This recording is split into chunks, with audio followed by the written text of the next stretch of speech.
Hey, what's up, everybody? Another great episode of Fourth Person Point of View, baby. And today I have a great topic to talk about, and it allows me to sit down and take a seat. I didn't have to stand up today. And you say, what could that be? Well, I hear a lot of people talk about the 3/5 clause, especially black people. I'm so sick of hearing black people talk about the 3/5 clause without going to read the damn thing. So you get all emotional and stirred up talking about some damn 3/5 of a human, but your dumb ass didn't go read the damn article. So I'm going to read it for you. That's right. So the 3/5 clause was introduced June 11th, 1787 at the Constitutional Convention. Now the 3/5 clause had a reason behind it, which people, like I said, they don't go read the damn thing. They just take it on the surface and hear the word 3/5 and say somebody tried to call them 3/5 of a damn human, which to a certain degree, if you understood the politics of it, you wouldn't be disappointed, dumbass. But so what I have before me here, this is a book I bought about a year ago. This is the Heritage Guide to the U.S. Constitution. So what we have here, this is the United States Constitution, but it has like commentary and summaries of every article, every clause, every section. So what I'm going to do for you today, because I'm sick of hearing people talk about this 3/5 nonsense, I'm going to read it to your ass. And so what we got here, so this right here that I'm about to read you is Article 1, Section 2 of the Constitution. Now, the 3/5 clause is Article 1, Section 2, Clause 3. Now, a clause is nothing but a paragraph. So, basically, Article 1, Section 2, Paragraph 3. Now, it's 5 clauses in Section 2 or 5 paragraphs. They're not that long. So like I said, first I'm gonna read the whole damn thing for you, because if I don't, you're still not gonna get it. So I'm gonna read Article 1, the entire Section 2, which has 5 small paragraphs or clauses. So listen up. Article 1, Section 2. The House of Representatives shall be composed of members chosen every second year by the people of the several states, and the electors in each state shall have the qualifications requisite for electors of the most numerous branch of the state legislature. No person shall be a representative who shall not have attained to the age of 25 years and been 7 years a citizen of the United States, and who shall not, when elected, be an inhabitant of the state in which he shall be chosen. Representatives and direct taxes shall be apportioned among the several states which may be included within this union according to their respective numbers, which shall be determined by adding to the whole number of free persons, including those bound to service for a term of years, and excluding Indians not taxed 3/5 of all other persons. The actual enumeration shall be made within 3 years after the first meeting of the Congress of the United States, and within every subsequent term of 10 years, in such manner as they shall by law direct. The number of representatives shall not exceed 1 for every 30,000, but each state shall have at least 1 representative. And until such enumeration shall be made, the state of New Hampshire shall be entitled to choose 3, Massachusetts 8, Rhode Island and Providence Plantations 1, Connecticut 5, New York 6, New Jersey 4, Pennsylvania 8, Delaware 1, Maryland 6, Virginia 10, North Carolina 5, South Carolina 5, and Georgia 3. When vacancies happen in the representation from any state, the executive authority thereof shall issue writs of election to fill such vacancies. The House of Representatives shall choose their speaker and other officers, and shall have the sole power of impeachment. Now that right there was Article 1, the entire Section 2. You heard that, right? Now, I'm going to read you Article 1, Section 2, Clause 3, which is what y'all be complaining about, the damn 3/5 clause. So listen up. The 3/5 clause says, representatives and direct taxes shall be apportioned among the several states which may be included within this union, according to their respective numbers, which shall be determined by adding to the whole number of free persons, including those bound to service for a term of years, and excluding Indians not taxed, 3/5 of all other persons.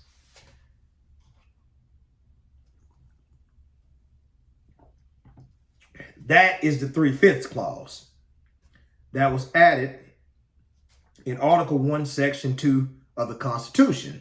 Now, the damn clause was put in there for a reason.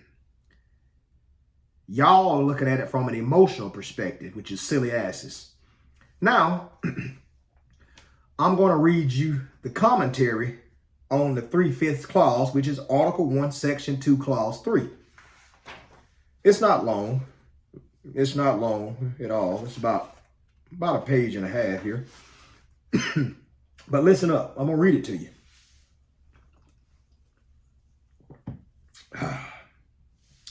Here we go.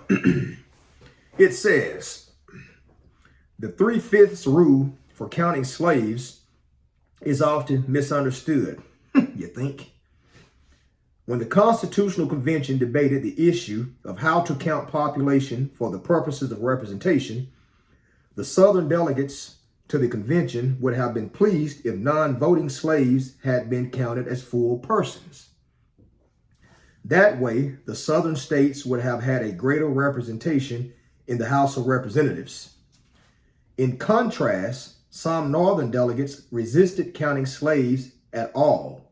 Why, asked Elbridge Gerry, should the blacks who were property in the South be in the rule of representation more than the cattle and horses of the North? Among other things, counting slaves provided an incentive to import still more slaves. Nor was the 3/5 rule new at the convention. It was derived from a mechanism adopted in 1783 to apportion requisitions, which was the national government's only revenue source under the Articles of Confederation among the states. That rule was intended to provide rough equality between the North and the South. And when the idea first appeared at the convention, no one suggested that another fraction would be more appropriate. Indeed, the rule was included in a July 11th motion made by James Wilson of Pennsylvania and seconded by Charles Pinckney of South Carolina, suggesting that a compromise had already occurred behind the scenes. By itself, however, the 3/5 compromise for representation was not enough. Facing deadlock at the convention, Governor Morse, representing Pennsylvania, moved on July 12th to add a proviso that taxation shall be in proportion to representation, later limited to direct taxation. The purpose of which, wrote James Madison, was to lessen the eagerness on one side and the opposition on the other to the share of representation claimed by the Southern states on account of the Negroes. Moore subsequently said he meant his motion only as a bridge to assist us over a certain gulf.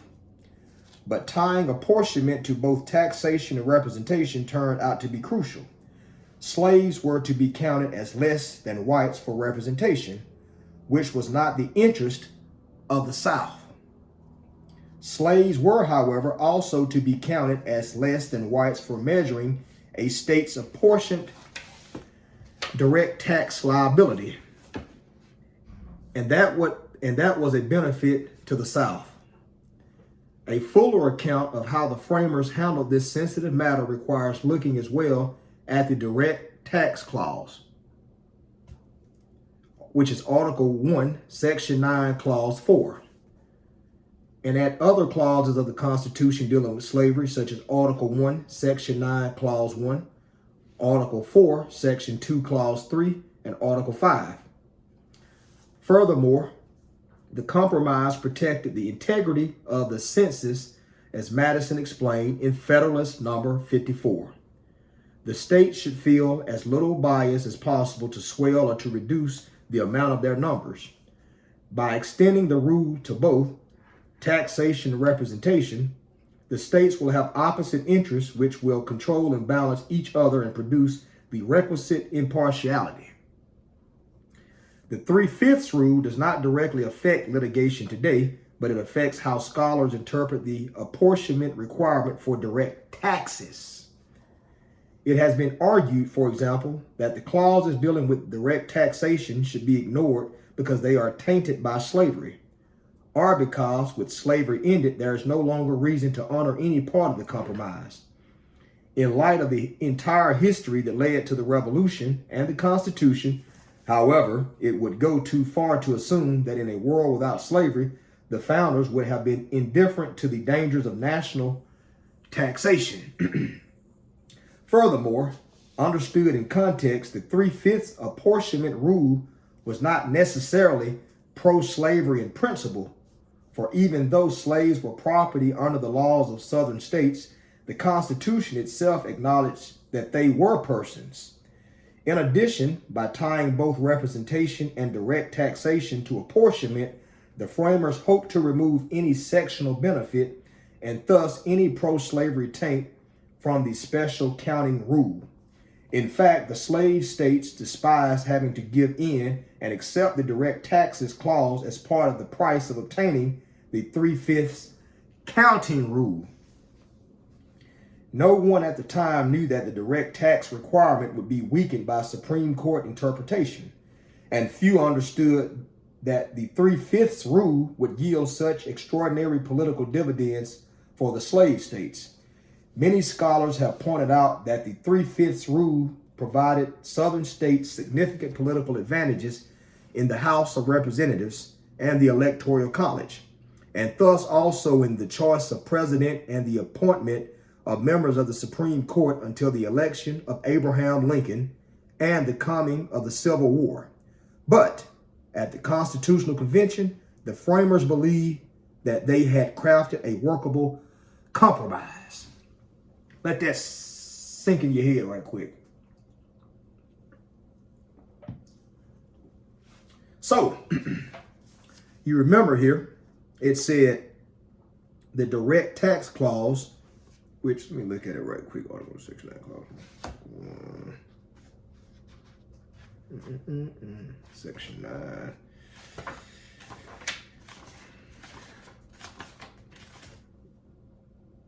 Here we go. Let's look at this right here. This is a big ass book here. Shit. But it's got everything broke down. That's why it's so big. It's like a constitutional Bible or some shit. Here we go. There we go. So, you remember it said, you have to look at the other sources too. So it's all type of articles in here. But the direct tax clause, which is said Article 1, Section 9, Clause 4. Note the Article 1, Section 9, Clause 4 is the direct taxes clause. So I'm going to read it for you.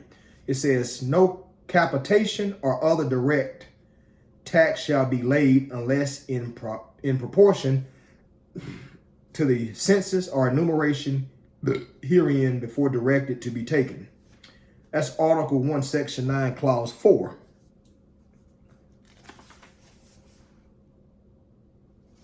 So,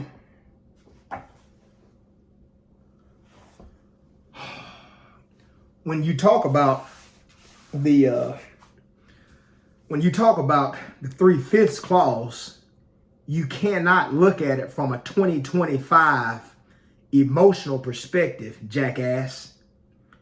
You have to look at it from a historical perspective of of a young country that's trying to establish itself. Now, most of the slaves back then were in the South, the majority of them. So what the Southern slave owners were trying to do was use their slaves as people so they could get more representation. And the Northerners said, like hell, if you call them property the rest of the damn year, they're going to be property today.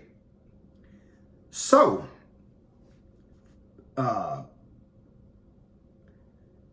you should be glad that they came up and said 3/5.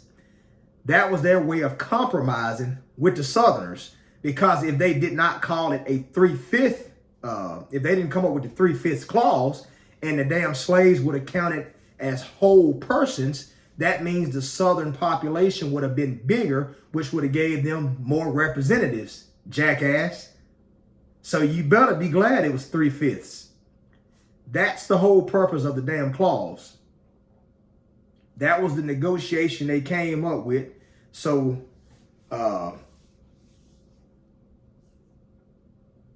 you can't count all your slaves, and I know we're not going to reach an agreement. So let's meet in the middle. Instead of you counting every one of your slaves as a whole person, so you wanted to say every 5 slaves was 5 persons. We'll negotiate with you and we'll say 3/5, which was okay. Because the Southern states still benefited from it. They did. But they didn't benefit as much as they could have. Now, if they had counted every one of the damn slaves in the South as a whole person, your black ass might still be in slavery today. There's a possibility. So, stop complaining, talking about somebody looked at your dumb ass like 3/5 of a human. If you delve into this right here, there's so much literature, and I'm not talking about literature that somebody in the academic world pulled out their ass in modern times. I'm talking about you can go get Thomas Jefferson's notes on the Constitution. You got all type of archives from all the damn politicians and some of the citizens about the Constitutional Convention. And people had a lot of mixed feelings back then about slavery being unethical. Everybody was not for slavery. All white people back then did not own slaves. And the majority of the damn whites were indentured servants, meaning slaves too. If you start reading books, you would understand this. So one of the few last accounts of a white indentured servant was in 1780, I think 1783, I want to say. And that's just one. In the new land, there was a guy that went to a white girl and said, "Hey gal, where's your master?"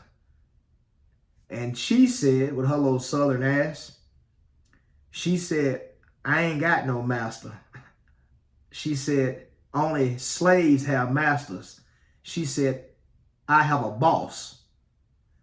The boss was a Dutch word, I think, meaning like leader or some shit. That's where the word boss evolved from. It was free. I'm not even gonna look it up. It's my computer right here. I'm gonna shut the top on it. See, I'm not gonna look it up. I'm gonna let y'all look it up if you want to. But the word boss comes from, I think, a Dutch word. But that's one of the first cases in the United States when the word boss was used. That damn indentured white servant, they had their little revolution, but it wasn't like a national revolution because you were getting so many slaves in the country that they really didn't have purpose for the white indentured servants.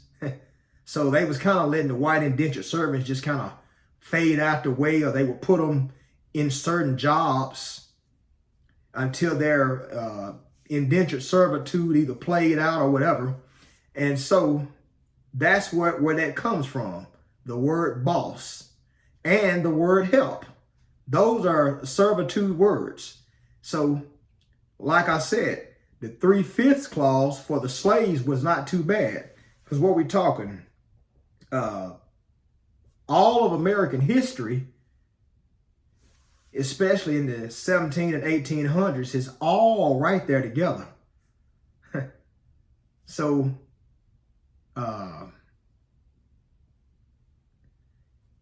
there's nothing for you to be mad about in 2025 about a damn 3/5 clause. You don't hear white people talking about they were indentured servants. They don't even talk about it too much. They don't.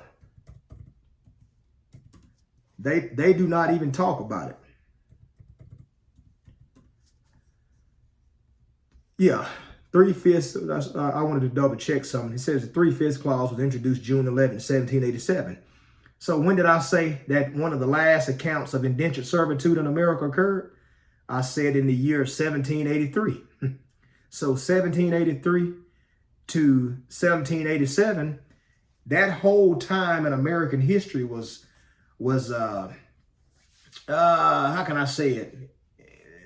It was a time of building and trying to establish this great republic that we live in. So 3/5 clause in 1787 ain't too damn far from a damn white woman using